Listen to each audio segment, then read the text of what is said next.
Welcome everyone to this most recent IRES research seminar and our fourth seminar on post-Soviet elections in 2020 of various kinds. We've had the regional elections in Russia and Ukraine, and now we're on to Georgia, the parliamentary elections. And it's my pleasure to introduce three speakers today. The first is well known to us because he was here as a visiting scholar, Shota Kakabadze, who has just finished his PhD at Tartu University, and I wish we all give him congratulations again for this. Today, Shota is going to introduce the context of these elections and try to put this in the context of perhaps slightly longer durée perspective of what's been going on in Georgian politics. And after Shota speaks, we will then move to Nika Chitadze. He is at the International Black Sea University, and he is going to consider some of the domestic and foreign policy considerations behind the Georgia's ruling party, the Georgian Dream, behind their decision to make constitutional changes in 29 and bring the system towards proportional representation and make perhaps some analysis of how it's worked out for the Georgian Dream party. And then the third speaker, Kitivan Bulkavadze, is here in Sweden at Lund University. And she will focus on this context of judicial and quality of government issues and link the elections to the wider picture of reform processes in Georgia, and perhaps also consider the impact of the election on Georgia's institutions in coming years. So we have three speakers, each of them offering us a slightly different perspective and slightly different analysis, but I hope that all in all we will learn a significant amount about what's going on in Georgia, a very important year for Georgian politics. So I move very quickly with the introduction. Remind you again of the format. Each speaker has 15 minutes. Then we will open the floor for questions and comments. And we should plan to be finishing our event probably by about 5 o'clock is the latest we'll go, because of Zoom fatigue and so on and so forth. So, okay, I will now open the floor to Shota and allow you to begin our event. Thank you, Matthew. Thank you for your introduction, and also it's really nice to see you again virtually, but still it's nice to see Uppsala again from here on the screen. So I'll be very brief. I'll just simply try to introduce the context, so when the next speakers present for the audience, it will be clear what's going on and what they're referring to.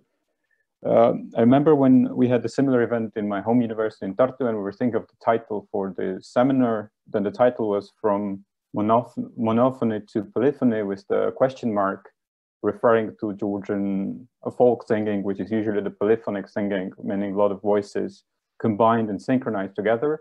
And there was some kind of a hope, maybe overestimated from the opposition side, that after this election, something similar would be in the Georgian politics as well.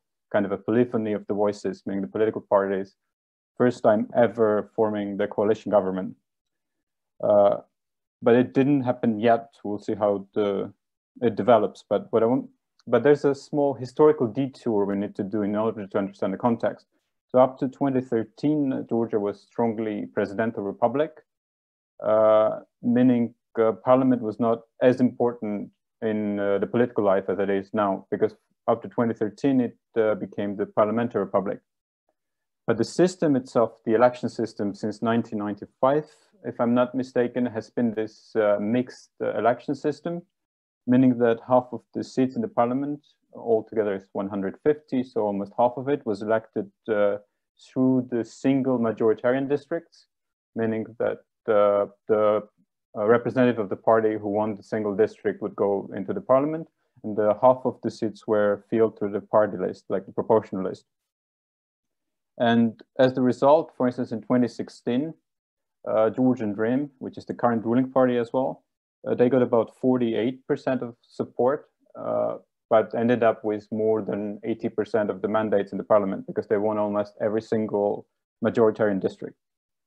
And this system kind of gives this advantage to the ruling party, that once they win all the majoritarian districts, then they're able to get the full majority, even constitutional majority, despite having the support of the less than half of the population. But why I mentioned the presidential republic up to 2013 was that it was not so important. But after 2013, this kind of a crisis of representation became more apparent. that you have a party ruling the country which has a support of less than half of the population. And starting with 2016, we had political crisis almost every year. There was 2018 so-called rave revolution with the young people protesting after the crackdown in the nightclubs. And then there was this, the year after, so-called Gavrilov night, connected with the Russian parliament member visiting Georgia within the Orthodox country's parliamentary assembly, or whatever it was called. And then the following events, which ended up with young people protesting in the streets and the Georgian Dream trying to find the compromise to calm down the young people. And the compromise was offering a fully proportional system with no threshold, meaning even small parties had a chance to get into parliament the first time. That is something on which most of the political elite, so to say, or the political elite kind of agrees with the fact that it's necessary at the moment for Georgia to have this representation in the parliament. Because in that sense, something which has been happening in the streets, which is the competition, which is the crisis, moves into parliament, and there will be less demonstrations, hopefully, in the streets, and more this argument, so to say, in the parliament. But what happened was that this bill or this proposition of fully proportional system didn't really make it into parliament.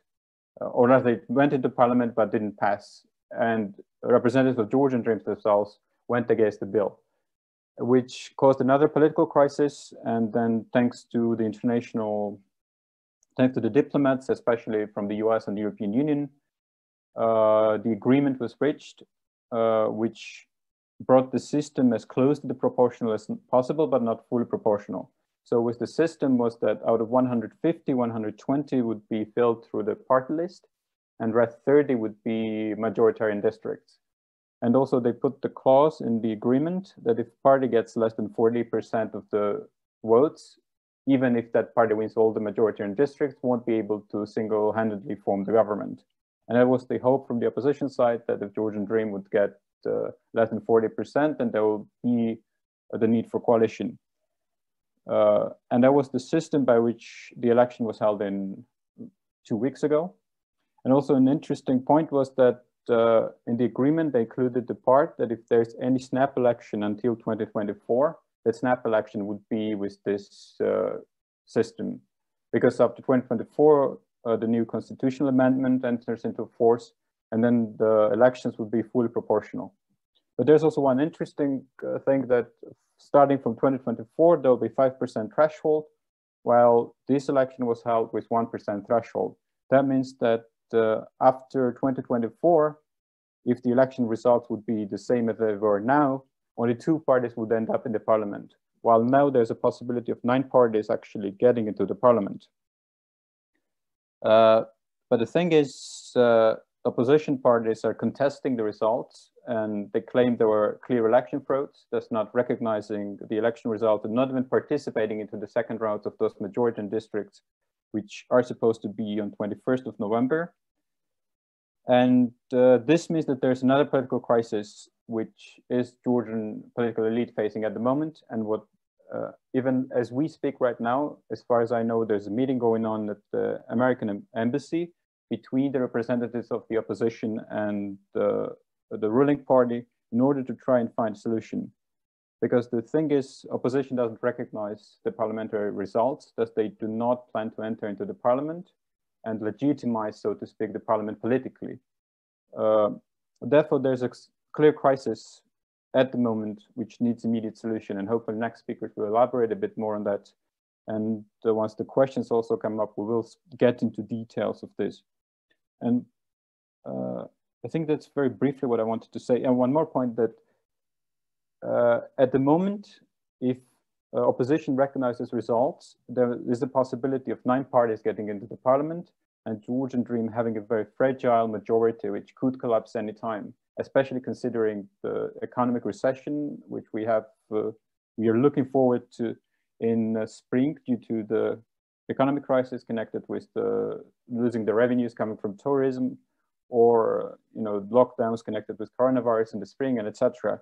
So in that sense, maybe the better strategy for Georgian Dream, for opposition would have been to get into parliament and try and form the coalition once the Georgian Dream's majority falls, which is extremely fragile at the moment, but we'll see. It's still a very ongoing process, and it's very hard to make any predictions. But I think that would be all from my side at the moment. But once questions come up, then we can elaborate more on this. Excellent. Thank you very much, Shota. Now give the floor to Ketifan. Sorry, I'm getting the order wrong. The actual order should be for Nika to take on the next one. If he's still here. Yes, he is. Perfect. I'll give the floor to Nika. I hope you're able to unmute now. Can you unmute? Sorry. Here we go. Now we can hear you. Now we can hear you. Sorry about that. You can. Okay. Thank you. Yeah, I had some internet problem before. I apologize. Okay. So first of all, I would like, of course, to express my gratitude to the Uppsala University, our Swedish colleagues, friends, for giving me and my compatriots opportunity to express our point of view related to the elections in Georgia and in general related to the current socio-economic discussion about the current socio-economic and political events in our country. Okay, taking into consideration, first of all, the foreign political realities in the country when the Georgian Dream came to the power since October of 2012. It should be mentioned here that Georgian Dream also declared openly that they support the further integration of Georgia to the European and Euro-Atlantic structures, despite the fact that opposition and part of the Georgian society blamed Georgian Dream in some more loyal attitude towards Russian Federation. But anyway, we know that in 2014, Georgia signed the association agreement with the European Union together with Ukraine and Moldova in comparison with other three partner countries with this European EU Eastern Partnership Program, Armenia, Belarus, and Azerbaijan. And after we know here that since 2017, Georgian citizens gains the right by this way to enter to the Schengen zone without visas. Yes, but also should be mentioned here about the opening of the NATO training center on the territory of Georgia.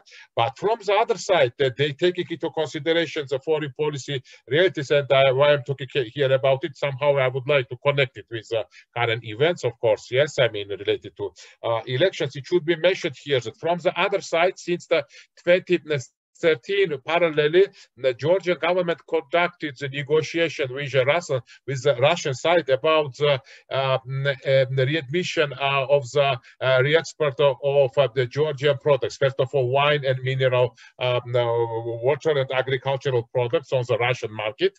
Yes, and accordingly, in 2014, volume of export of Georgia to the Russian market increased for about 150%. And why I'm talking here about it, that despite of the signings associate agreement with EU, and despite the declaration about the fact that the main foreign policy and national security priorities of Georgia, there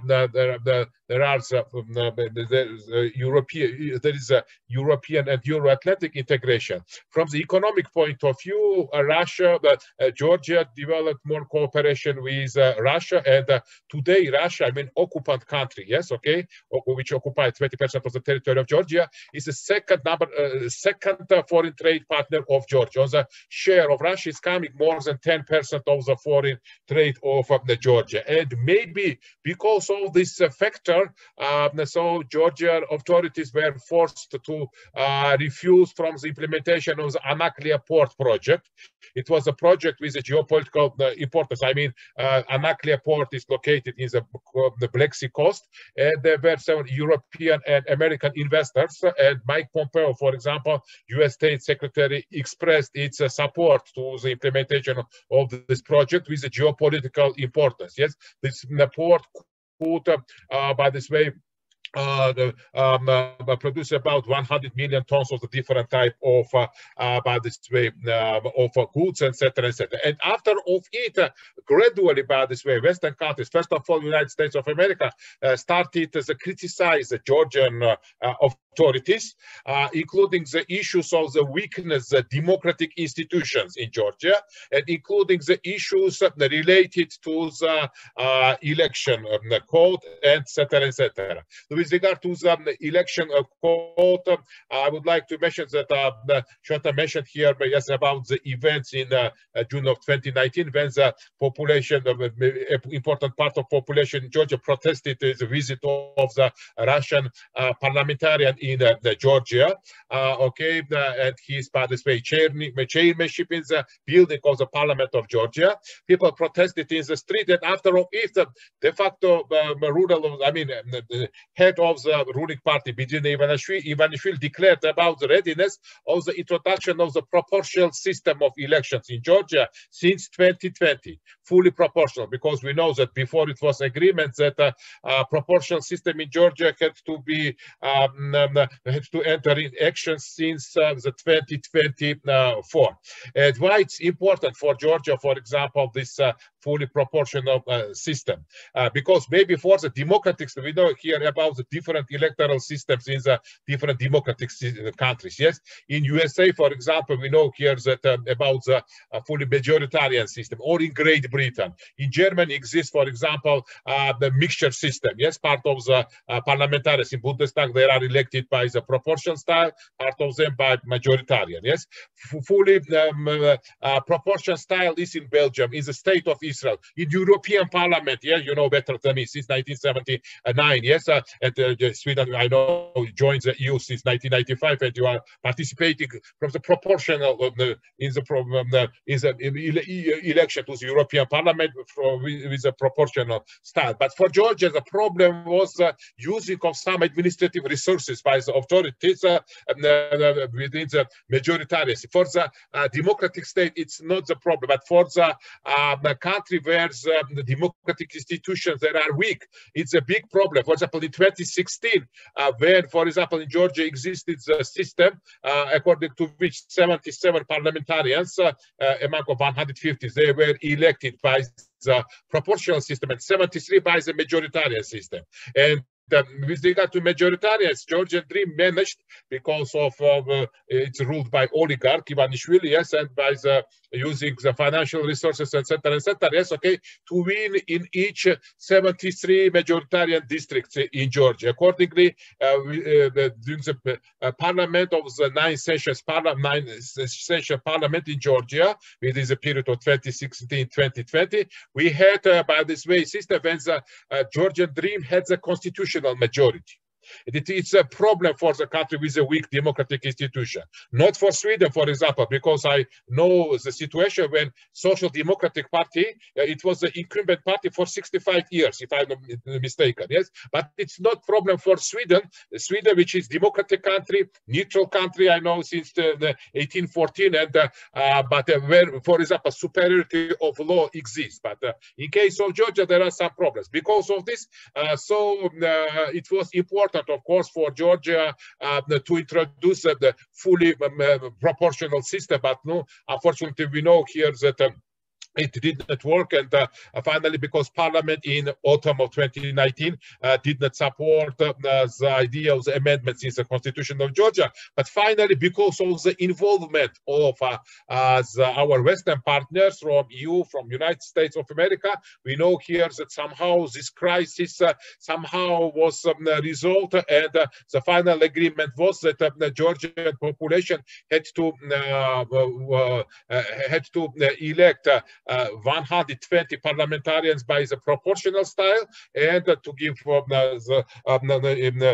vote for to vote in favor of any political party, and 30 parliamentarians by the majoritarian style. Furthermore, we know here about the decreasing voting barrier in Georgia from 5% till 1%. The result is that during the last parliamentary elections in Georgia, so 9 political parties managed by this way to gain the seats at the parliament of Georgia, because Georgian Dream gained 48%, National Movement, main opposition party, yes, formerly headed by the former president of Georgia, Mikhail Saakashvili, gained gained 27%. Third party European Democrats, they gained about 5%, after 3% Akmachev. So 9 parties. But we know here about the main problem which exists in Georgia, that opposition does not recognize the results of the elections, and accordingly, by this way, they require the new elections. And we know here about expressing the readiness from the our Western partners, friends, to be involved in this process, I mean, in the role of mediation. Now, for example, the negotiations between opposition and ruling party is going on at the residence of the U.S. ambassador in Georgia, and also, if I'm not mistaken, some representatives of the EU member states also, by this way, are represented at this meeting. We do not know a result, but anyway, the problem is, you know, here that today, no one side, neither the ruling party nor opposition, wants, by this way, to make some compromises. Yes, because ruling party requires that we won elections, and by this way, they were very small violations which did not affect the results of the election. But opposition discusses about the falsification of the election using the administrative sources by the Georgian Dream, etc., etc. But anyway, reality is, do I have time or not? You can. Yeah, thank you. So what I want to mention, with your permission also, that is of course, the problem was before the parliamentary elections. We know here that the election procedure does not include only the day of election. Yes, of course, it includes also pre-election campaigns. Yes, during the pre-election campaigns, from the positive moments, we should mention here that each political party had equal access, let's say, equal access to the mass media means for the advertisement. Yes, their programs, etc. But from the other side, from the negative side, we should mention here about the differences in the funding of the different political parties. Because with regard to the Georgian Dream ruling party, yes, okay, it gained from the contributors more than 50% of the whole contributions, by this way, okay, which was implemented by different business structures and physical persons, by this way. Yes, okay. But the problem is sometimes that those business structures, entrepreneurs, yes, they are, by this way, under some pressure from the Georgian Dream, and because of this, yes, they were forced, by this way, to contribute some money during the pre-election campaign, etc., etc. So, still, by this way, the problems, unfortunately, in Georgia exist, related to not only voting procedures, but in general related to the development of democratic institutions. We know here that according to the Freedom House, most authoritative international non-governmental organization in the world, which determines the level of freedom of the different countries, Georgia is still among of the partly free states in the world, with about 4 scores among of the 7. You know that there are about 90 countries in the world which are recognized by the Freedom House as fully free countries, and there are about 55 countries which are recognized as partly free, and at the same time there are more than 40 countries which are non-free authoritarian countries, by this way. Georgia still, by this way, is partly free country, and it's not enough for us. Yes, maybe we are somehow in better positions than other countries from post-Soviet space, for example, from Central Asia. Yes, for example. But when we have the intention to develop our way towards the European institutions, of course, it should be mentioned here that still we are far. I mean, not only from a socio-economic point of view, but from, let's say here, from the political and democratic development point of views. And the problem also, together with this political crisis which exists today, unfortunately, you know that it coincided with the economic crisis which exists in Georgia. Georgia especially suffered, in my point of view, because of COVID-19. What do I mean here is that according to the World Bank estimations, in Georgia, GDP will decrease for about for about 2% to 5% within the 2020. And furthermore, we should mention here that the foreign debt of Georgia increased by this way. If, for example, in 2020, when Georgian Dream came to the power, the foreign debt of Georgia was only 25% of the GDP of Georgia. Today, on the share of foreign debt is coming about 65% of the gross domestic product of Georgia. And in general, we know here the GDP per capita in Georgia is about $4,200 US, yes, and it is expected that the deterioration of situation. Why I'm talking here about it, that unfortunately it coincides also with a political crisis, because of course it's necessary to make some compromises for both sides, from the ruling party and from the opposition party, somehow to get the compromise, taking into consideration the very difficult socio-economic conditions in Georgia. By this way, I hope that also Georgian society itself, with the help of our foreign partners from Europe and USA, somehow will get success. But we need time, but at the same time, not only time, but we should go towards the right direction. I will stop here with your permission. Thank you very much for giving me the floor. And after, of course, I express my readiness to make comment and answer on your questions. Thank you very much. Excellent. Thank you very much, Nika. And a lot of interesting points there, and a lot of very important context for us to build on. Thank you very much. And Ketevan, I will now give you the floor if you're ready to speak. And I hope that, yeah. Yeah. Thank you, Matthew, to you and IRES for organizing this very timely event. While in the description of our webinar, we were very much hoping that these elections would mark the end of competitive authoritarianism in Georgia, and for the first time we would actually have a coalition government. So far, it seems that these hopes might end up futile. And, you know, of course, it's still quite early to make the final assessments. But what we've witnessed so far was, in fact, moving closer to and even solidifying the existing hybrid regime, or as Nika mentioned, the partly free regime.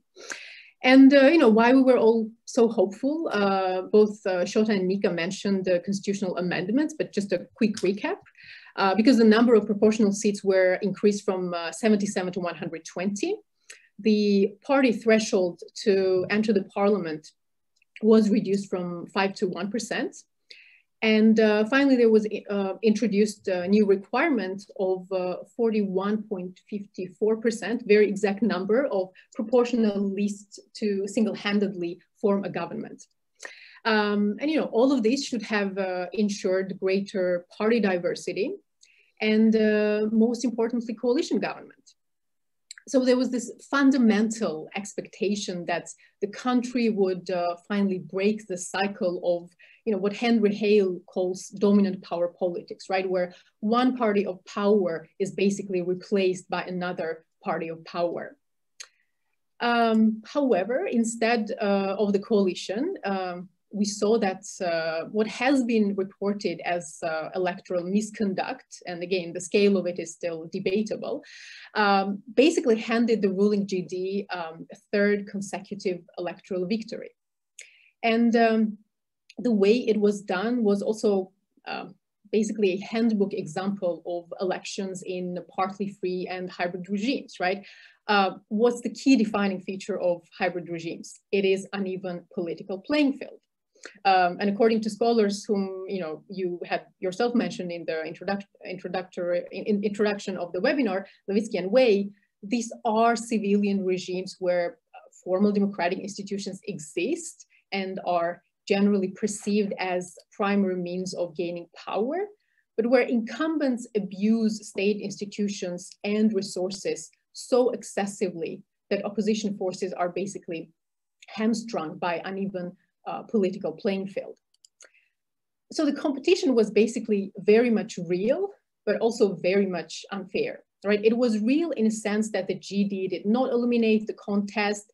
It allowed the opposition parties to register and conduct the campaign. And it did not destroy the electoral field altogether, as autocracies do, as we've seen in Belarus quite recently. But it was also unfair because of the resource disparities that Nika also mentioned, and the abuse of administrative resources. And this included incumbent control of at least part of the media, and different forms of petty abuse by politicized state agencies. There were reported cases of intimidation and bribery of voters, including in-kind and cash benefits, right? Such as, there were videos leaked where 50 lari, 100 lari were basically handed to different voters. And election monitoring organizations also presented several summaries from polling stations with errors, some very serious errors in numbers, right? There were reports where the ruling party got 500 votes, when in reality there were only, let's say, 350 registered voters at that polling station. So these kinds of discrepancies really brought to the surface the election irregularities. And this might seem like a petty abuse, but in order to understand the magnitude of an even political playing field, we need to look at two key institutions, public administration and judiciary. And of course, there are many institutions that are crucial for elections, but because I conduct research on specifically these institutions, I do believe that they are actually very much crucial to understanding what's going on right now in Georgia. Politicized public administration is especially useful before the elections, right? Because the ruling party can mobilize the voters and use all sorts of administrative resources without any hurdles from independent bureaucrats who are, of course, supposed to act as whistleblowers in such instances. And secondly, politicized judiciary is especially useful after the elections, because even if the opposition goes to courts, everyone knows how the judges who were appointed as a result of court packing will adjudicate this case. So I will focus specifically on these two aspects. So why public administration? On the one hand, a well-functioning public administration is crucial for citizen satisfaction and as a result for generating votes. And there is increasing scientific evidence that suggests that even in hybrid regimes, even in highly clientelistic societies, voters still reward politicians that are delivering public goods. So not only private goods, but specifically public goods. So incumbents who want to get re-elected should seek to meet voter demands, including delivering collective goods. And I have to say that there have been, in fact, attempts, both from the previous as well as the current governments, to decentralize service delivery, recruit cadres based on professionalism to some extent, and to harness the technology and private sector managerial principles. Generally, there have been efforts to strengthen the state administrative capacity, because in the end of the day, parties which run these institutions are, of course, their main beneficiaries. So on the one hand, the ruling parties have generally been interested in improving the efficiency and effectiveness of public administration. On the other hand, public administration is also at the heart of incumbents' ability to maintain an even political playing field, right? Control over bureaucracy provides the ruling elite access to administrative resources and the possibility of employing it for partisan ends. Consequently, we see that civil servants, both during the previous as well as the current governments, have been deprived of job security, and in many cases are recruited not so much on a meritocratic basis. And again, this has been, a little bit increasing, especially in the latest years, where we had examples of nepotism, partisanship. So this lack of competency in combination with lack of job security creates an environment where they feel that they owe their jobs to the party. and that they need to follow parties' instructions. So they don't see themselves as barbarian, impartial bureaucrats who are supposed to be a buffer between the state and the party. The second aspect is that politicized administration is also used to reward public tenders to friendly businessmen who then again provide campaign finance to the ruling party, right?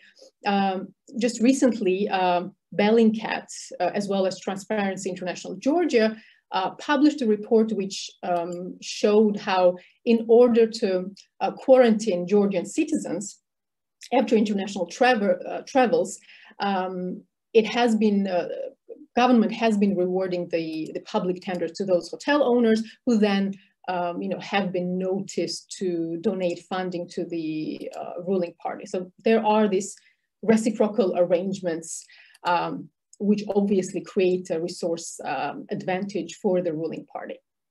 And we have to acknowledge that resource asymmetries, of course, exist between incumbent and opposition, exist also in established democracies, but they are not so extreme as to systematically disadvantage the opposition candidates. And I'm afraid this vicious cycle will be very difficult to break from without parties that have long time horizons and which are not based on oligarchic interests or this big man interests. And the second aspect that I wanted to touch upon is the judiciary. So there's this tug of war, basically between, on the one hand, foreign donors and civil society advocating the rule of law, and incumbents that are favoring law of the ruler. And we've seen recently very critical statement by EU External Action Service criticizing the appointment of Supreme Court judges in Georgia. And why? Because the courts are, of course, instrumental to incumbents' hold on power. Of course, we need to ask ourselves, how did the independent judiciary come into existence in the first place in the existing democracies, right? Because obviously, each and every party would want to have courts under its control. And what research shows, especially from the last 10, 15 years, is that it's the threat of losing power which usually makes the politicians empower courts as a form of insurance. And the logic behind this is that the ruling elites, which are in danger of losing office, are afraid of finding themselves on the receiving end of politicized justice, right? And this fear then prompts them to insulate courts from political pressures to protect themselves from future intimidation. So they depoliticize courts today as a form of insurance to avoid facing politicized courts tomorrow when they would be in opposition. And again, we've seen this logic, sort of play out in many young democracies, most famous example being Mexico after PRI.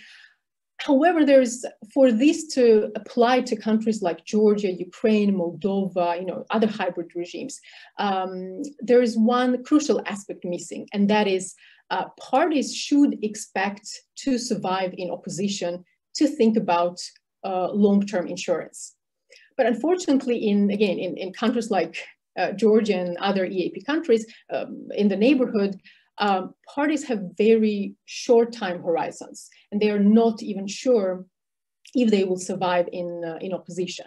So these sort of loosely institutionalized, oligarch-backed parties are finding the short-term benefits of politicized courts much more attractive than the long-term political gains of engaging in judicial reforms, because at a later stage, the same party might not even exist to enjoy those benefits, right?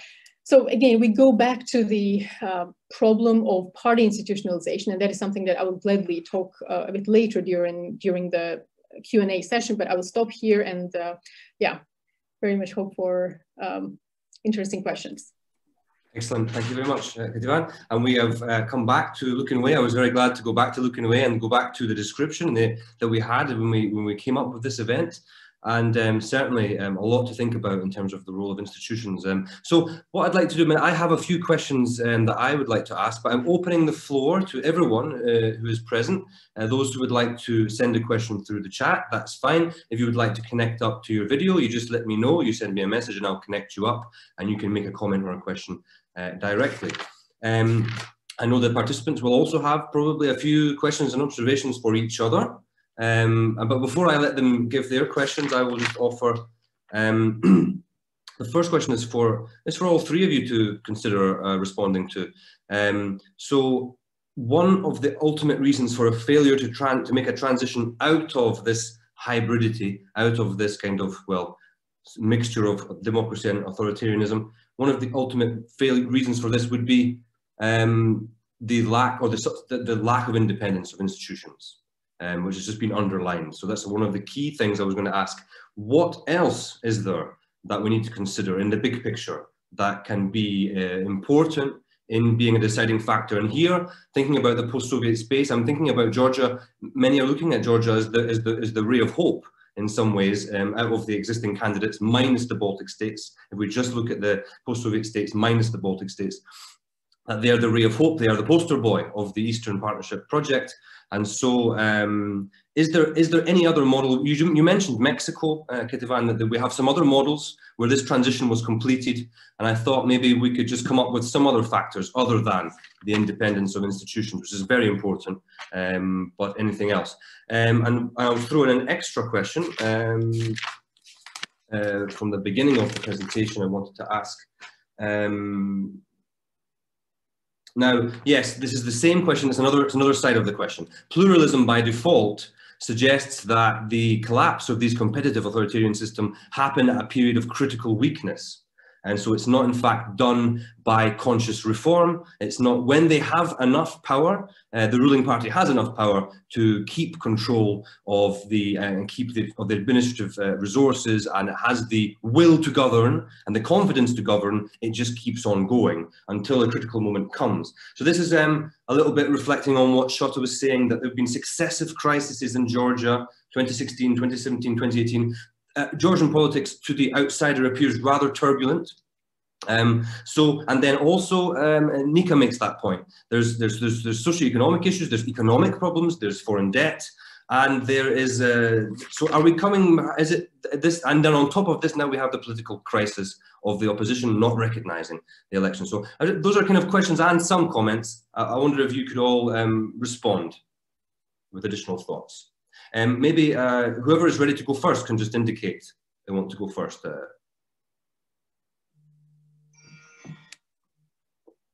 Yeah, very briefly comment. I think there's also one very important point which we didn't really elaborate on, which is the polarization in the society at the moment. I mean, it's very similar to what's going on in the US at the moment, that you have two very radical poles which do not even talk to each other. It's very similar in the sense that you have this big chunk of population which is very anti-UNM, which is the former government. And no matter what facts you bring to them, this anti-Nisha, so to say, like referring to Saakashvili, it's still very strong. And this became especially apparent during the second round of presidential election in 2018, when, in the first round, actually, the opposition, I mean, it was very close. I think the difference was 0.something% between the opposition candidate and candidates supported by government. But in the second round, this anti-Misha factor kind of played the role there. And then that's what guaranteed the success of the candidate supported by the government. And and I think that is something which needs to be overcome. And first of all, by the opposition, they need to speak to the people beyond their active supporters, because even those people who are protesting in the street at the moment, this is people who are very committed or loyal to the opposition and loyal to their call. But then there's really large portion of the population which does not really feel included in the politics. And usually they end up voting for the government anyways, because, like they're the government, they don't really care, or they don't go to the elections at all. But when you look at the polls, you see that usually 60% of the population does not really have any party they would like to vote for.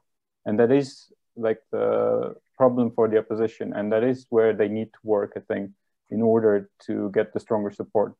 And then that might actually be a game changer. If they manage to somehow get the support of these people, that might actually be a game changer. Yeah, I think that would be my take on that. Excellent. Thank you, Shota. Yep, Nika, yeah, that's fine. Thank you.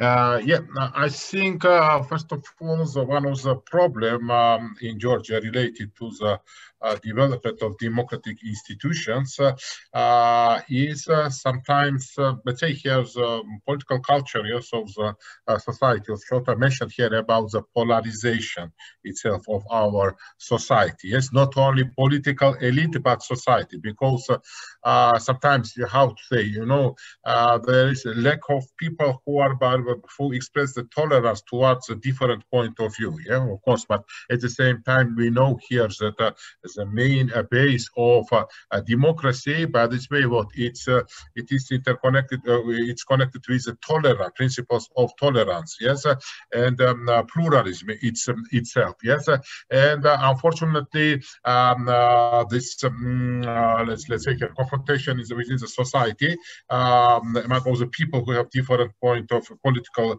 views also is reflected on the relations within the political elite between the ruling party and opposition. We sometimes, for example, during the pre-election campaigns, we lack, for example, the public debate in television, for example, on some thematic questions. For example, if one day, for example, representatives of the political party discuss before the election about the agricultural policy of the country, for example, yes, the next week, for example, discussion about the health policy, yes, how each representative of the political party, for example, concretely imagines itself related to the health insurance policy or foreign policy orientation, for example, yes, okay, and in my point of view, such thematic, let's say here, discussions in Georgia does not exist.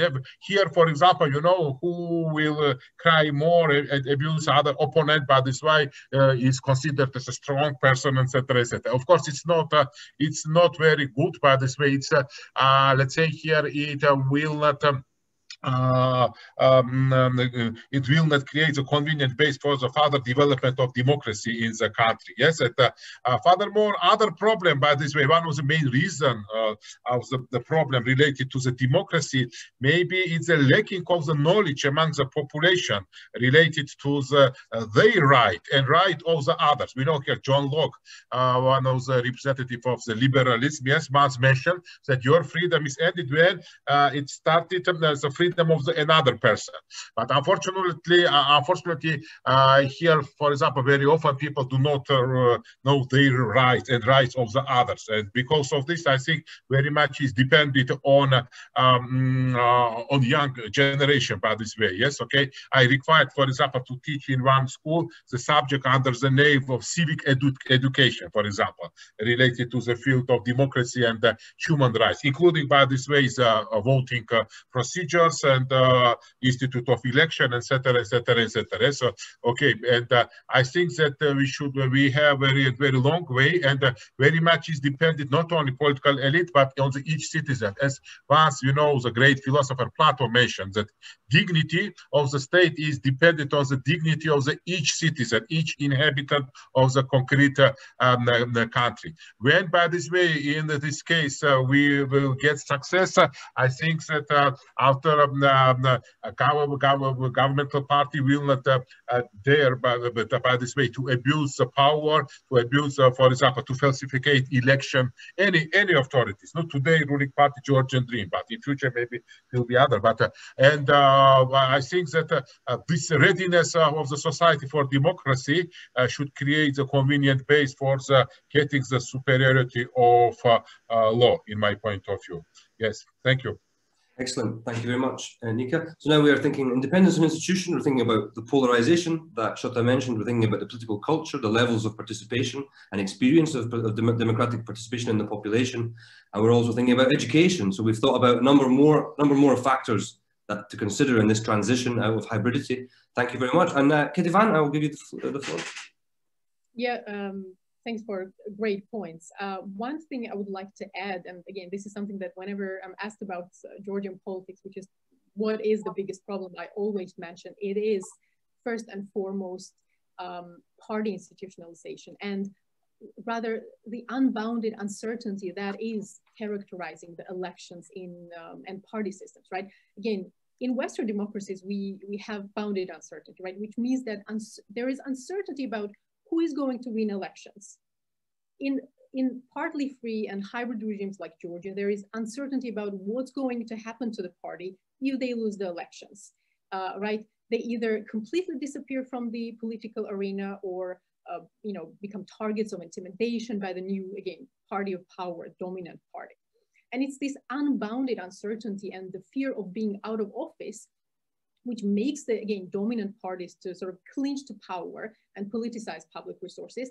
And competing powers, competing parties, just like you mentioned, right, the pluralism by default that we've seen in Moldova, it makes them engage in predatory behavior, right? To plunder state for private enrichment. And again, we've seen this in Moldova quite recently when $1 billion basically just disappeared under Alliance for European Integration, which was a very pluralistic coalition of three parties, including two oligarchs, Plahotniuk and Filat. So again, even if there is plurality, it does not mean that you know, it's basically next step is democracy, because it's still very far. And again, it's the uncertainty of what's going to happen to them, which I think is another very big problem. And if we talk about the reforms, I think that this has huge implications for how the parties perceive calls for reforms, including from the EU, from the US, because dominant parties are often interested in political benefits of reforms, right? They love capacity building assistance, for instance, because it strengthens the state institutions, and parties then that run these institutions are their main beneficiaries. And by contrast, in pluralism by default or competitive settings, where any of the party might lose power, they often view the reforms through the lens of their own private enrichment. We've seen how Moldova, you know, the EU in Moldova has been very much pushing for judicial reforms, just like in Georgia. But the members of the Alliance for EU Integration have been blocking it. And as it turns out, because courts were actually very big part of the money laundering scheme, which allowed oligarchs to plunder all the money. So I believe that, you know, external actors such as EU, US need to engage in changing this insecure political environment by stabilizing party systems and by making sure that even when out of power, parties remain on the political arena.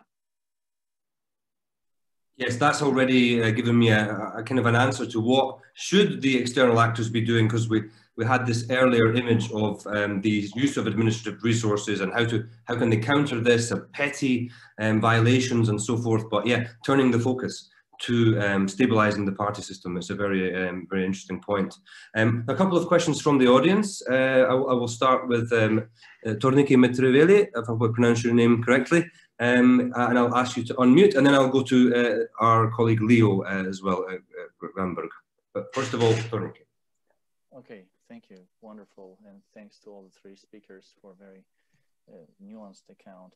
I wonder what your take, and I think this is just to all of the three of you, what's your take on just situating Georgia into the larger geopolitical equation at the moment? Because we have this very tremendous shifts in the whole dynamics of the region, with the Nagorno-Karabakh conflict getting a very interesting dynamics and shifts, Russia increasing its military presence. And I'm wondering what's the price of Georgia beyond Georgia now as a democracy, or as a democratization process, if you will. Thank you. Thank you. Yeah, Nika would like to respond first. Thank you very much for very interesting and important question, because I agree absolutely with Tornike about the radical changes of the geopolitical situation in South Caucasus region, we know here about signing 2 days ago the ceasefire, mostly I will say ceasefire agreement, and not a peace agreement between Armenia and Azerbaijan, with so-called mediation of Russian Federation. And we know here that additional contingent of the Russian army will be deployed on the territory of Azerbaijan, first of all. So-called peacekeepers, their number will be 1,960 with 90, let's say, armored vehicles and with 380 units of military vehicles, and which will be controlled by this way also as the transportation of goods from and people's transport from Nagorno-Karabakh towards Armenia, and from Azerbaijan towards Nakhchivan, Azerbaijan Autonomous Republic, and after to Turkey, etc. Why I'm talking here about it, that Russia gains additional control and also plays the role of the peacekeeper, okay, in this conflict, and somehow it strengthens its position. Furthermore, I would like to say that yesterday the Russian military plane landed in Armenia, but which through the airspace of Georgia again. Yes, it was somehow the permission from the Georgia side, but somehow it was a demonstration of force that Russia, by this way, can, in this case, violate the airspace of Georgia. We're talking here about such type of foreign threats, threats that unfortunately, because of the existence of such a foreign threat, unfortunately, our domestic situation related to the election is very and very complicated. Taking into consideration those realities, taking into consideration that 20% of the territory of Georgia is occupied, and in each occupied region of Georgia, in Abkhazia and former South Ossetia Autonomous Republic, there are deployed about 5,000 in each of the occupied region, about 5,000 Russian military servicemen. Yes, okay, and because of the existence of such type of foreign threat, of course, I think that consolidation of the nation in Georgia and understanding the threat and somehow the readiness, somehow by this way to regulate the situation inside of the country between opposition and the ruling party and within the society. Yes, okay, because we were talking here about the problem inside of the society related to the lacking of feeling of tolerance. Yes, okay, it's especially necessary for our Georgian society, taking into consideration the geopolitical realities and economic realities in the world.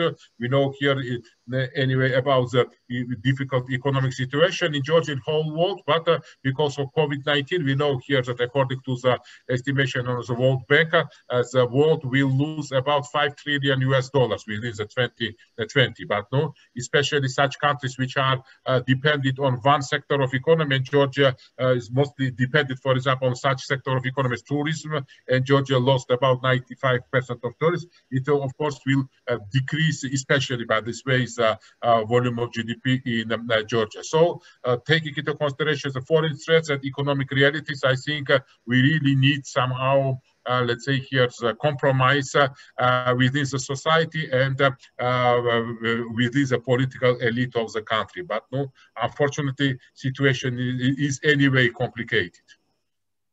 Thank you. And I should say I was one of those tourists who didn't come to Georgia this year. I was planning to come all summer for 3 months, and I didn't come in the end because of COVID. But we can come back to that later. But Shota wants to talk about the geopolitical aspect as well, yes?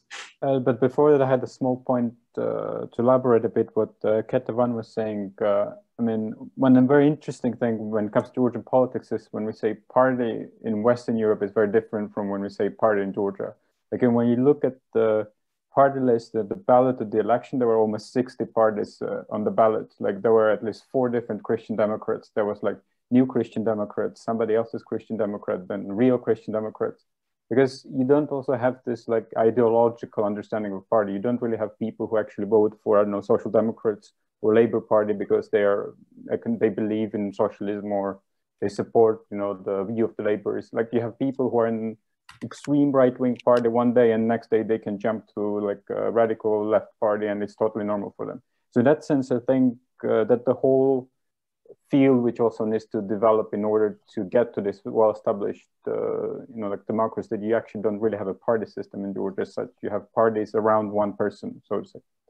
And yeah, regarding geopolitics, I just have one very small comment that, you know, immediately after so-called ceasefire agreement was achieved in the Karabakh, then Pompeo, Mike Pompeo, added to his visiting countries Georgia as well, and actually he's coming to Georgia in 3 days, no, in 5 days, I think. So that's also an important signal which was sent from the US regarding what's going on in the region, that they didn't really forget the Caucasus despite what's happening domestically in the US or what's happening in the region. Yeah, I just want to make a small point here. What about you talked about polarization, and it would seem that there's some consensus in all the political parties about the need to do something about these occupied territories, not to just give them up. And there seems to be consensus about European integration. So this would seem to be like factors that work against polarization. So I wanted to ask this question earlier, but what do you see as the factors that are creating polarization? You mentioned the deep dislike of Saakashvili's party, but is there something else that we should know about that's causing polarization in the political system? Other than the failure to, these parties are also quite unstable and they're emerging and disappearing and being created? Yep, Nika wants to respond to that, but Shotaku. Okay. Yeah, thank you. Yeah, with regard to the European integration of the country, yes, fortunately, according to the different surveys which are implemented by such authoritative international organizations, non-governmental organizations, International Republican Institute, NDA, National Democratic Institute, and etc., yes, about 70%, at least 70% of the population of Georgia supports the European and Euro-Atlantic integration. But there are about 20-25% of the population who supports the idea, mostly I think elder population who lived this communist period, maybe when, yes, okay, they support some idea of the entrance of Georgia to the, for example, Eurasian Economic Union, yes, to have closer ties with Russia, etc., etc. And unfortunately, we have such people too, and of course, no, it's their point of view, of course, but from the other side, maybe it's not understandable for me how it's possible to support the pro-Russian orientation when Russia occupied 20% of the territory of Georgia, and when, for example, we were under the pressure of Russia before Russian Empire and after, we know here that Russian Empire and after USSR, yes, okay. I know also Sweden was fighting against Russia twice, yes. Once I know the Swedish troops took control over the Moscow, they managed, if I know from the history, yeah, it was. Okay, so, but anyway, what I'm talking here about, it's one issue, but about the, and you are right by this way. In this case, why, for example, exists a polarization among all the political parties for the ruling party and opposition when both of them support European integration of the country? The problem of the polarization is the fact that Georgian Dream blames the national movement, I mean Saakashvili party and other opposition, that during their ruling, the Georgia lost the control over the 20% of the territory. Yes, okay, and it was because the Georgian previous government provoked Russia. Yes, okay, and it's not only fault of Russia, but it's a fault of the national movement. Yes, okay, but from the other side, national movement and opposition parties and important part of society blame the Georgian Dream in the pro-Russian orientation. Yes, okay, and in this case, what does it mean? It means that, as I mentioned here, that economic dependence of Georgia to Russia increased. And as I mentioned here, that today more than 10% of the foreign trade of Georgia is coming on the share of Russia. Okay, and if in 2010, for example, Russia was on the sixth place according among of the foreign trade partner of Georgia. Today, Russia is at the second place. Unfortunately, yes, it's a reality. Can you imagine? We have no diplomatic relations, but we have economic ties, and we are so paradox. But anyway, and Russian tourists, for example, no, not in 2020 because of well-known reasons, but in 2019, for example, more than 20% of all foreign tourists say that they were Russian, citizens of Russia. Again, paradox. No, from one side, maybe we have no diplomatic relations, we are in a war situation, confrontation, but people-to-people contact exists. But no, anyway, does Georgia win or lose in this case? I mean, yes, but no, as the issue is here that, again, the polarization is that unfortunately, each side blamed to other side in pro-Russian orientation, and so in such in implementation of a policy which contradicts with the national interests of the state. This is a problem. But in general, what does it mean, the European integration? Of course, not only to say, so the Georgia was always part of Europe and we are real Europeans, but we should, by our action, including me, by this way, as a citizen of Georgia, yes, okay, to conduct like Europeans, I mean, which means to respect the rules, respect the laws, and by this way, to have the high responsibility before my tasks, before the state, before my business, and also somehow to be useful for the society, let's say here, yes, okay, this is the main issue. Otherwise, only to discuss that I'm a European, but at the same time act when your behavior contradicts with the European behavior, it's too bad. It's the same, like, for example, when the person goes to the church, prays, and after goes and commits some crime or other type of things. But discusses that, you know, that I pray, yes, before the icon, because of this, I'm a religious person. You are not religious person that because only to go to the church and to pray, it's not enough. It's a main issue, by this way, to keep your moral principles, according to Immanuel Kant. We know here that starts over my head and moral law inside of me. Okay, thank you. Excellent. Thank you very much, Nika. And it's definitely Kitavan now to pick up some more of these threads, geopolitics, polarization. One thing I would like to add to what Nika mentioned, I do believe that there are some very unrealistic expectations about the EU membership generally, right?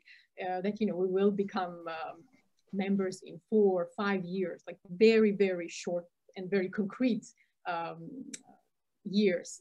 And, you know, one thing, you know, it is not often understood is that it's not about membership, right? Even EU integration is not about membership, even, you know, we like to think about it like that, but it is about bringing our countries closer to the European norms of governance, just like Nika was mentioning, right? Freedom of expression, like party institutionalization, rule of law to start with.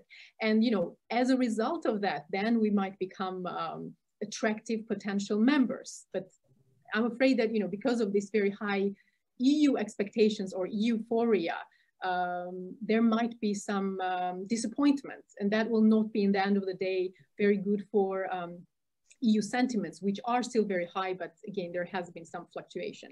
And I want to get back to Tornika's point. I do believe that, you know, with more Russian troops in the region and more undemocratic neighborhood, because I do believe that Aliyev definitely strengthened his positions in the country, it showed that, you know, we're only valuable as a democratic partner to the West. Like, otherwise, I don't think that we.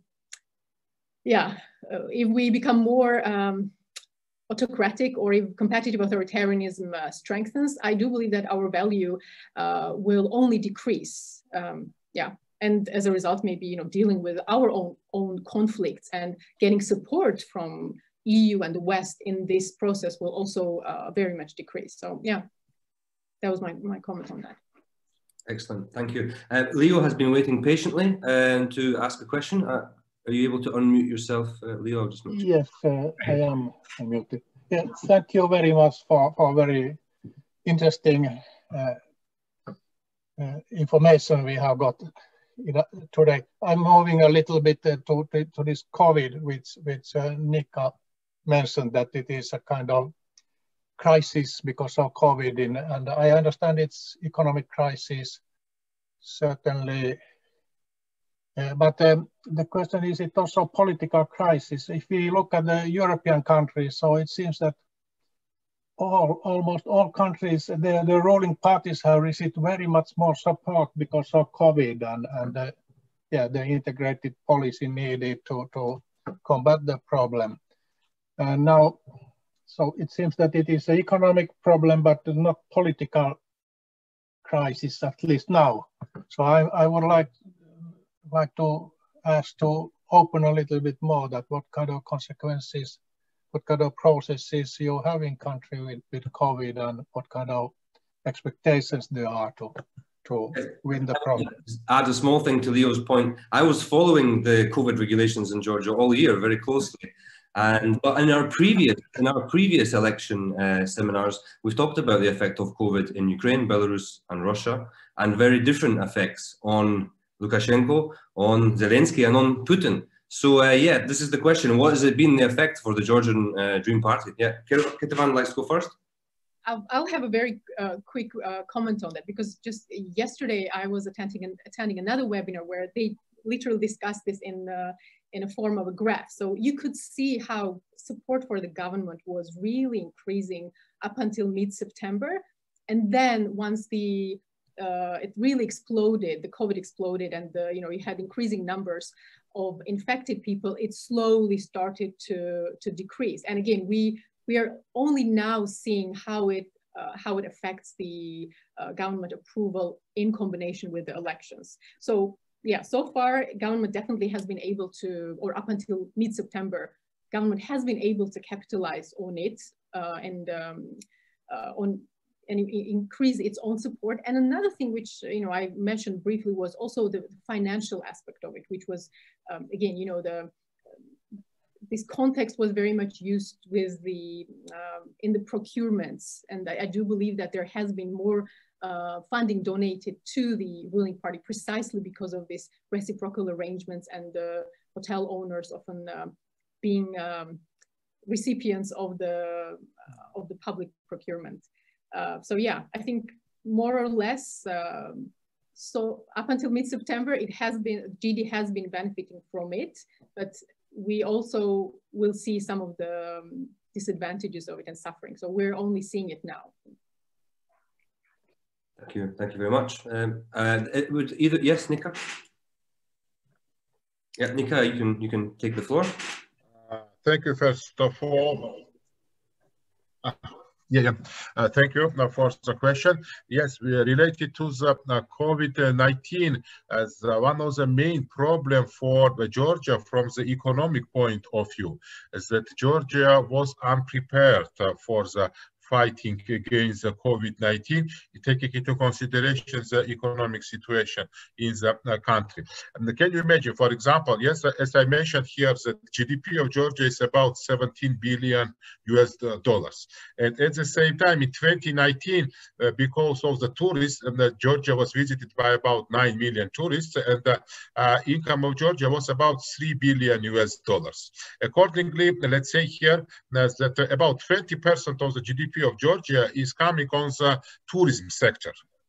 It's very, very difficult by this way, yes, okay, to be dependent only on the tourists. And in 2020, it was clearly shown by this way when, for example, number of tourists in Georgia decreased, yes, for international tourists decreased for 95%, yes, Georgia lost too much, yes. Of course, we know here, for example, that France, for example, hosted before more than 60 million tourists each year, yes. Spain hosted more than 60 million tourists each year, but of course France didn't depend it, of course, was dependent, of course, on the tourism, yes, taking into consideration the functioning of industrial enterprises and banking system and different other sectors of economy, yes, by this way. This is an issue by this way, yes, of course, and it's necessary the diversification itself of the economy, but no, unfortunately, in Georgia, there are not big enterprises, there are some small and medium enterprises in the food industry, clothing, but not machinery industry, for example, and such type of industries which are characterized for the economically developed countries.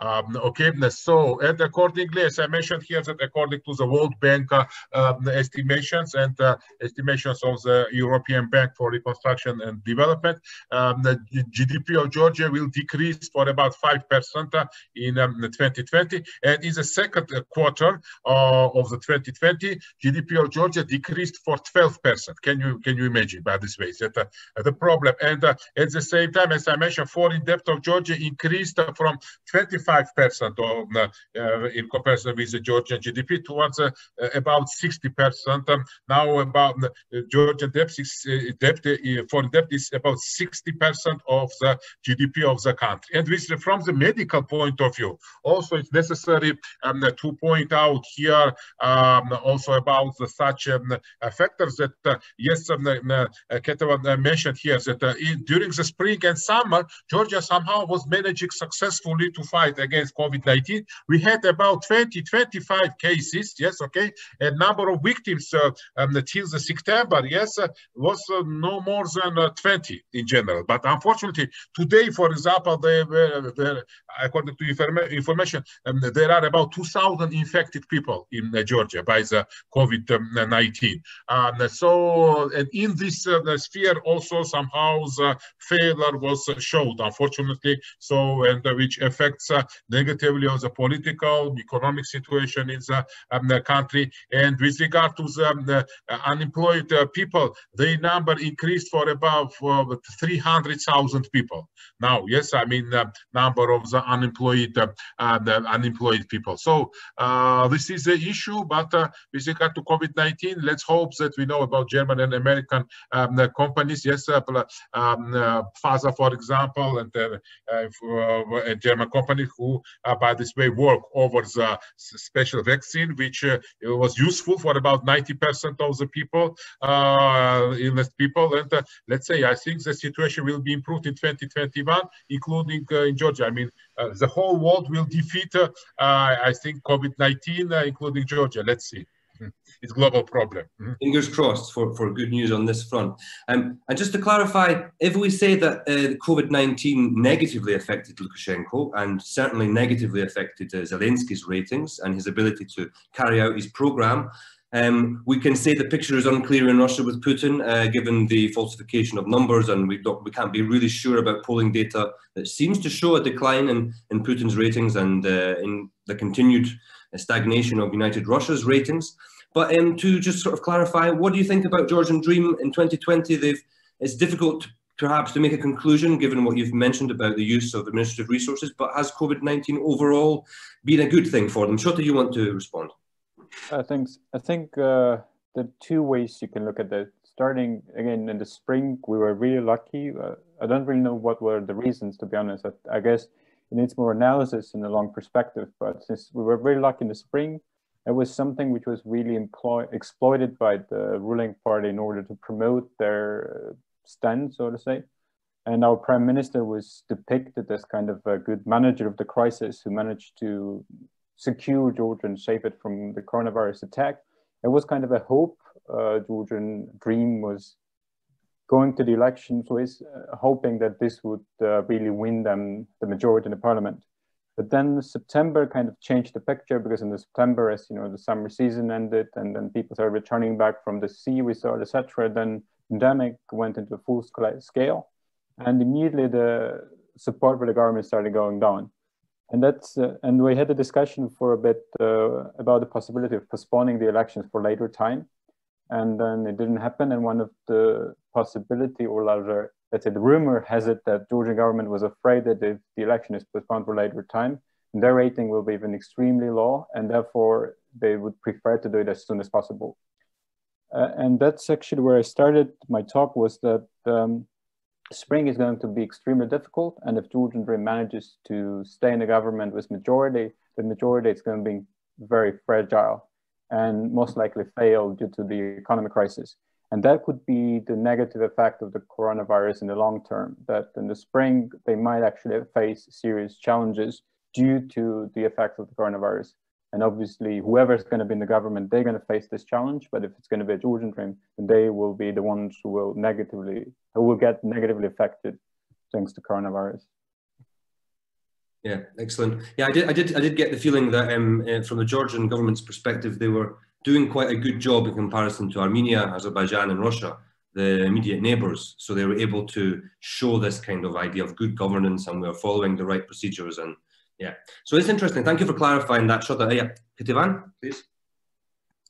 Just a quick comment on that. One thing that I'm a little bit afraid of is how this explosion will be used to impose the curfew. and maybe there will not be a lockdown, but obviously there are some restrictions from, I believe, 10 a.m. Up until morning. I mean, Nika and Shota might correct me if I'm wrong, but how this will then affect the riots and opposition activities, that's one thing that I'm afraid of. And yeah, we'll just have to wait and see. But that is something that can go both ways, even though I do agree with Shota that in the long term, it might damage GD's support. But right now, when it's such a critical period, they might still instrumentalize this. Yeah. Excellent. I'm just checking the speaker view. If there's anyone else that would like to connect up or add additional questions. I do have a few more things I'd like to ask, if we're okay with having 15 more minutes to talk. One thing I'd like to ask is something that I'm getting from what has been said so far. I'm just wondering if you'd respond to this idea that part of the effect of 2008 situation with Russia, with the occupation, is that a certain amount of demagogic or maybe emotional and nationalistic language has come into political discourse in Georgia more. I'm wondering if you disagree with this idea, and is it perhaps possible that this is what the Kremlin is doing in Georgia, that it wants to destabilize Georgian politics in this way, or is it an unexpected consequence of what Russia did in 2008 and subsequently? So, and that leads me on to an additional kind of idea, which is that it's a more pessimistic observation, that Russia is a better specialist in the Caucasus than the West.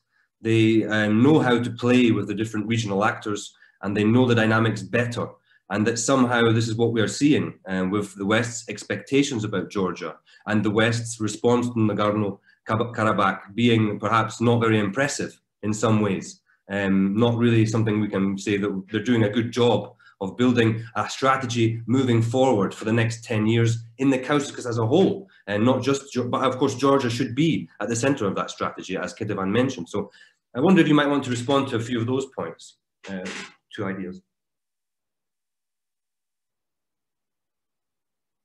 Yeah, Nika? Thank you for your question. Yeah, no, of course, with regard to Russia, Russia now conducts a hybrid war against Georgia, and things all against Western democratic society. And of course, Russia is not interested in the strengthening the statehood of Georgia. Of course, Russia is not interested in the strengthening the development of the democratic institutions in Georgia. And because of this, it uses different type of methods, yes, including, by this way, involvement in the election procedures in their favor, because Russia openly supported one pro-Russian party in Georgia, Alliance of Patriots, for example, and Alliance representatives of the Alliance of Patriots, the Patriots, they visited for several times Russia. Or officially they had a meeting in the State Duma of Russian Federation, and Russia uses different type of sources. For example, somehow tries to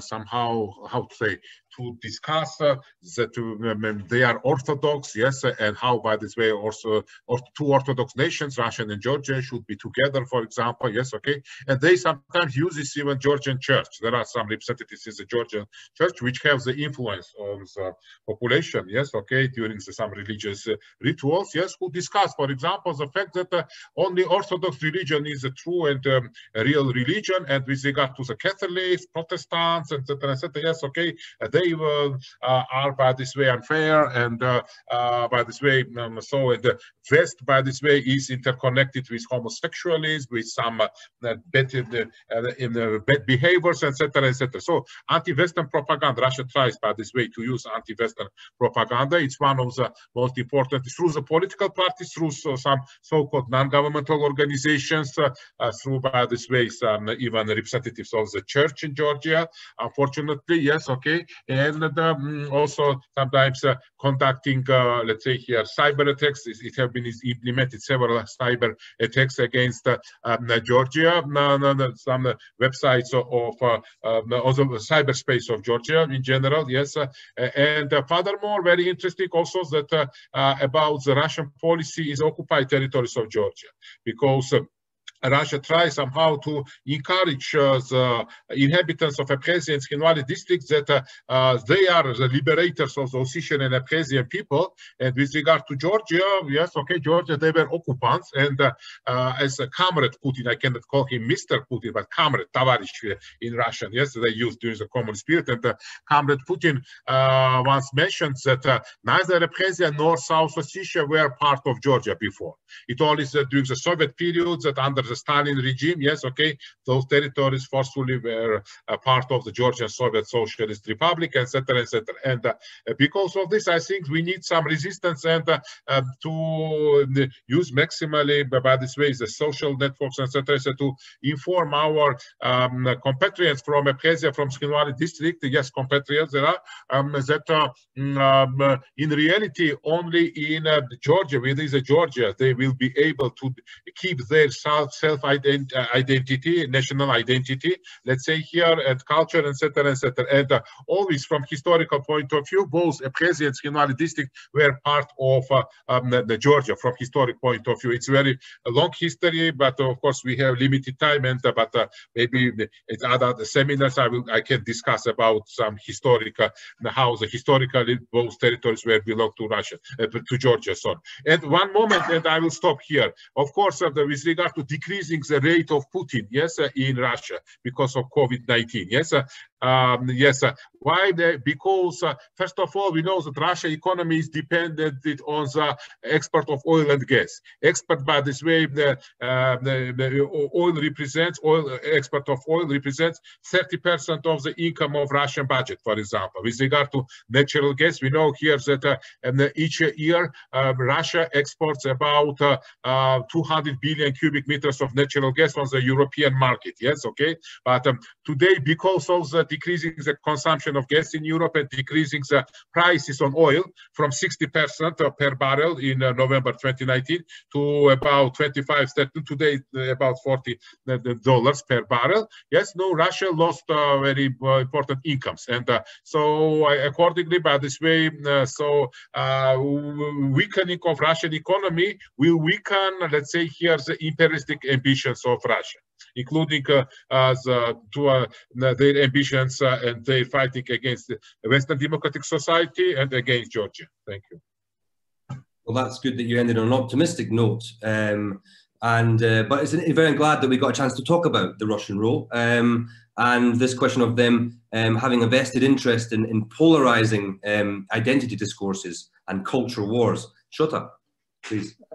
Yeah, Matthew, just to go back to what you've kind of posed as a question in terms of whether there's this nationalist discourse which appeared in Georgian politics after 28 war or was it before. I think it's been always there, even when you go back to the First Republic discourse in 1821, those who actually study First Republic, they find a lot of similarities with the contemporary discourse in terms of what the Soviet Russia, back then Soviet Russia was as a threat, and it's an Asiatic country, and then you have the Western Europe, which is the true Europe, and even First Republic had the similar discourse.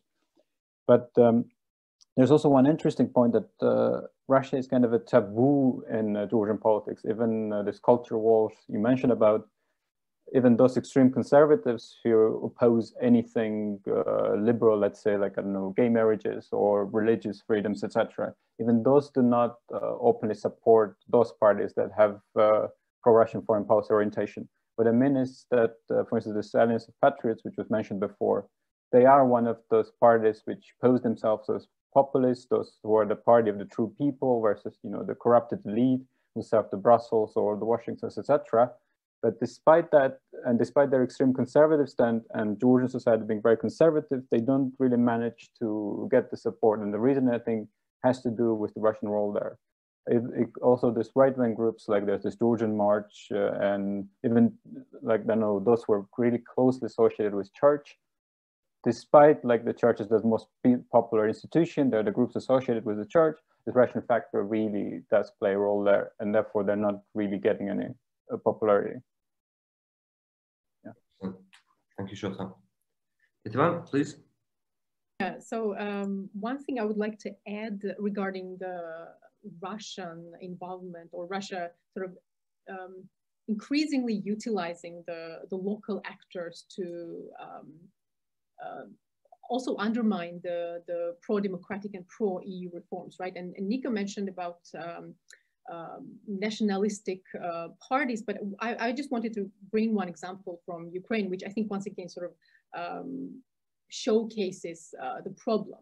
So there were two institutions, NABU and SAPO, so National Anti-Corruption Bureau and the Specialized Anti-Corruption Prosecutor's Office. So these were two agencies that were very strongly advocated by the EU after Euromaidan, right? They were sort of precondition for Ukraine to get visa-free access and were widely seen as the key institutions for creating anti-corruption infrastructure. But just 4 weeks ago, there have been attacks on these agencies from pro-Kremlin parties in Rada, including party of Viktor Medvedchuk, who is known to be a very close friend of Putin. And unfortunately, this was also supported by some members of Zelensky's Servant of People party.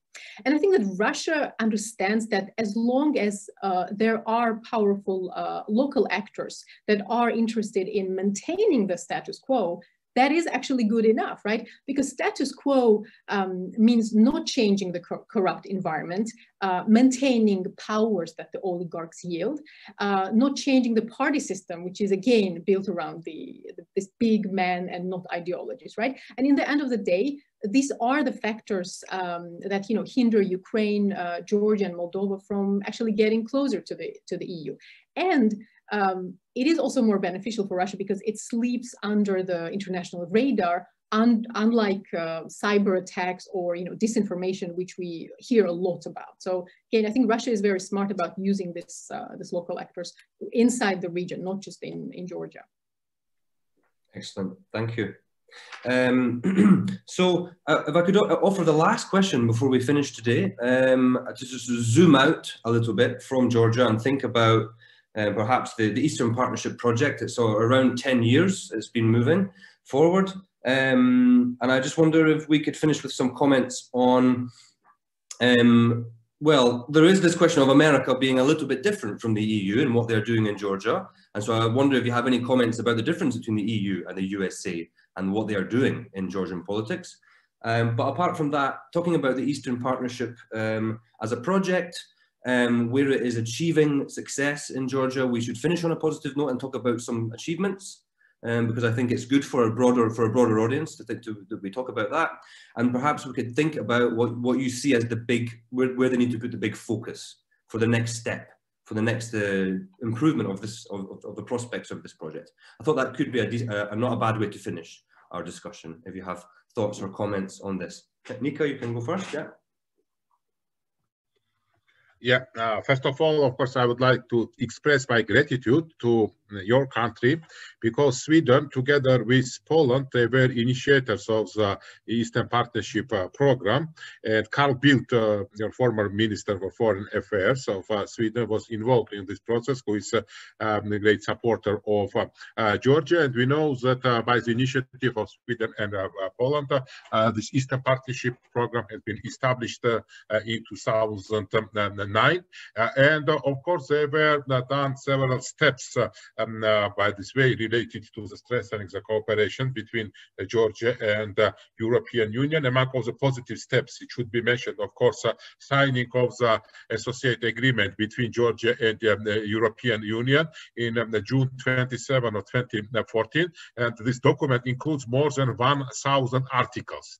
It takes into consideration the development of cooperation in the field of politics, in the judiciary system, economics, culture, defense and security. When we are talking here about the defense and security, very important to mention here, for example, about the involvement of the Georgian peacekeepers in the EU peacekeeping operations, for example, in Central African Republic, in Mali, for example. Yes. Furthermore, we should mention, of course, here was that about 25, I mentioned here about that Russia is unfortunately the second foreign trade partner of Georgia. But when we are talking here about the European Union, about 27 countries. Unfortunately, 27, not 28. Yes, I was against no Brexit, but no, anyway, yes. But 20, on the share of European Union, I mean, on all 27 countries, is coming about 25% of the foreign trade of Georgia. But of course, maybe it's not enough, because I think that Georgia should improve its production for which should be acceptable by this way of the European market, on the 600 million European market in the future. For example, Georgian wines and other type of products. So maybe there are some, of course, positive aspects here we should mention, of course, related to the Georgia-EU relations. But from the other side, I will repeat again, yes, of course, European Union, it's not only economic organization which takes into consideration the free movement of goods, capital, and human labor force. And so it's first of all as a community of the democratic states. The same I can say about the NATO. NATO is not only political military organization. It's a community of the democratic states which works on the principles of collective security. Accordingly, if Georgia really wants, by this way, the further integration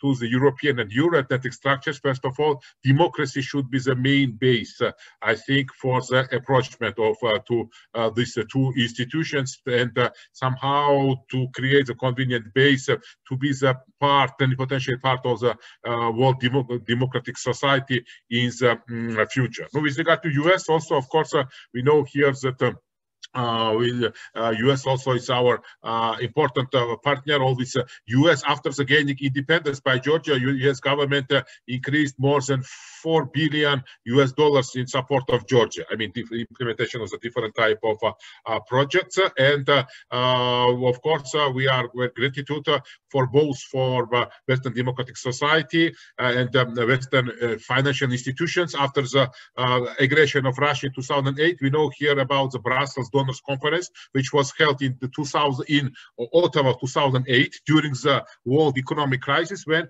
EU and USA together released $4.5 billion in support of Georgia. Okay, I will stop here. Thank you very much. Thank you very much, Nika. I'm not sure who's going to go next. Who's first? Who prefers to respond first? No, I think Ketevan was the first. No, sure. Thank you, please, Ketevan. All right, thank you very much. Yeah, in addition to what Nika said, I do believe that visa-free access and association agreement were definitely very big achievements in Georgia, Ukraine, and Moldova. And there were also hopes that DCFTA would not only allow the Georgian businesses to enter the single market, but it would also increase the foreign direct investment, right, and make Georgia attractive both to the EU as well as the third country nationals. But we've seen that the FDI has been actually very much decreasing in Georgia, and what has been mentioned earlier, Anaklia, Deep Port, also Georgia Online, or how the government dealt with these cases, once again highlights that the authorities can intervene and break the contract and expropriate assets without any implications. And that is a huge blow to investment climate.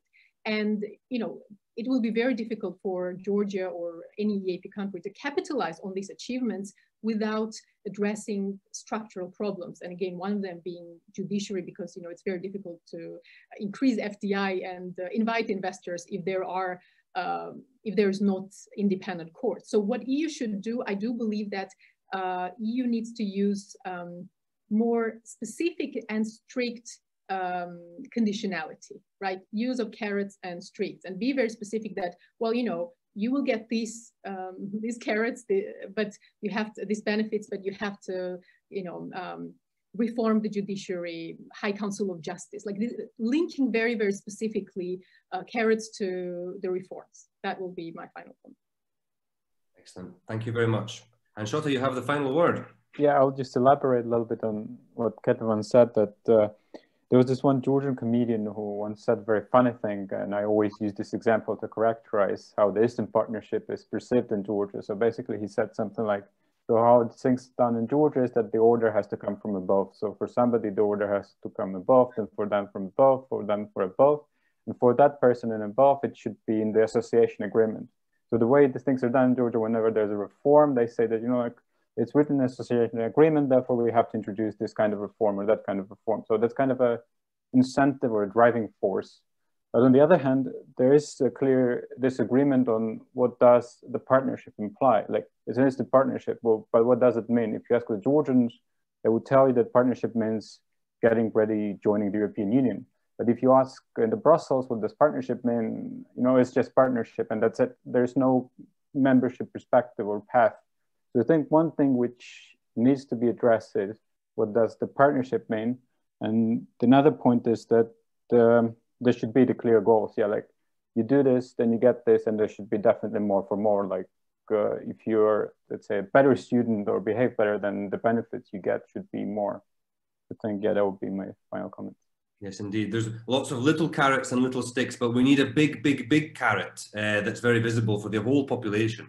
So I want to thank you all three of you, for being very enthusiastic, energetic, articulate presenters. Despite the difficult conditions of Zoom as a format to do it, I feel that today was a very interesting, engaging event, and I'm sure it will be for all of us that came today and those who will watch it later on YouTube. So thank you so much for taking the time and for coming, and it's been a pleasure to host this event. I will thank you all for coming.